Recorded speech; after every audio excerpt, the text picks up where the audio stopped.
வணக்கம் மக்களே, சற்றுமுன் கிடைத்த தகவல் ஒன்றை பார்க்க போகிறோம். தமிழகத்தில் நடக்கும் பெரும் திருப்பம், அதிர்ச்சியில் திமுக, இந்த ஒரு தகவலை பற்றி தான் நாம் பார்க்க போகிறோம்.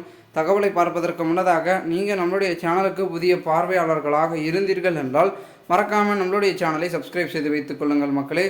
தற்சமயம் வரைக்கும் பெரும் விதத்தில் இருக்கக்கூடிய முக்கிய புள்ளிகள், அதாவது பெரும் விதத்தில் நம்மளுடைய பார்த்திங்கன்னா திராவிட முன்னேற்ற கழகம் இருந்து கொண்டிருக்கிறார்கள்.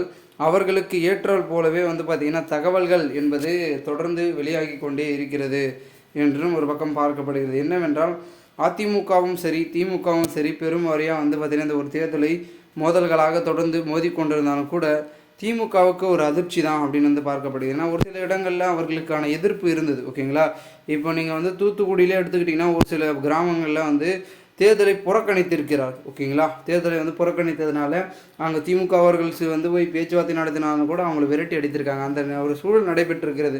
இந்த ஒரு சூழ்நிலையில் திராவிட முன்னேற்ற கழகத்திற்கு ஒரு சில இடங்களில் பார்த்திங்கன்னா பெரும் வாரியாக வாக்குகள் கிடைத்தாலும் ஒரு சில இடங்களில் பின்னடைவு என்பது அதிகமாகவே இருந்து கொண்டிருக்கிறது என்றும் பார்க்கப்படுகிறது.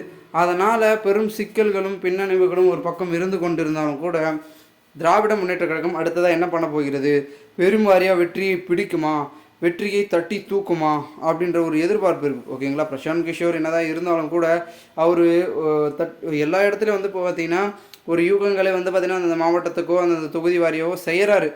ஆனாலும் கூட அதற்கு ஏற்றாறு போல் நம்மளுடைய முக்கிய அங்கமாக இருக்கக்கூடிய திராவிட முன்னேற்ற கழகத்திற்கு ஒரு சில இடங்களில் எதிர்பார்ப்பு என்பது அதிகமாக இருந்தாலும் கூட எதிர்ப்புகள் அதிகமாக இருக்குது. ஓகேங்களா, இந்த ஒரு சூழ்நிலையில் அடுத்தடுத்து என்ன நடக்கப் போகிறது என்ற ஒரு எதிர்பார்ப்பில் நம்மளுடைய அதிமுகவினர்கள் இருந்து கொண்டிருக்கிறார்கள். திமுகவினர்கள் பார்த்திங்கன்னா இருந்து கொண்டிருக்கிறார்கள். எதிர்கட்சி ஆளுங்கட்சி என்றாலே ஒரு பெரும் வாரியாக தான் இருந்துகிட்ருக்கு. அடுத்த ஒரு நிகழ்வில் என்ன நடக்கப் போகிறது, ஓகேங்களா. ஏன்னா பார்த்திங்கன்னா இப்போ திமுக 40 தொகுதிகளும், அதாவது கருத்து கணிப்பெல்லாம் ஒரு பக்கம் வெளியாகிட்டு இருந்துச்சு அல்லவா, 40 தொகுதிகளும் வென்று விடுவார்கள், வென்றே தீர்வார்கள் அப்படின்னு சொல்லிட்டு இருந்தாங்க.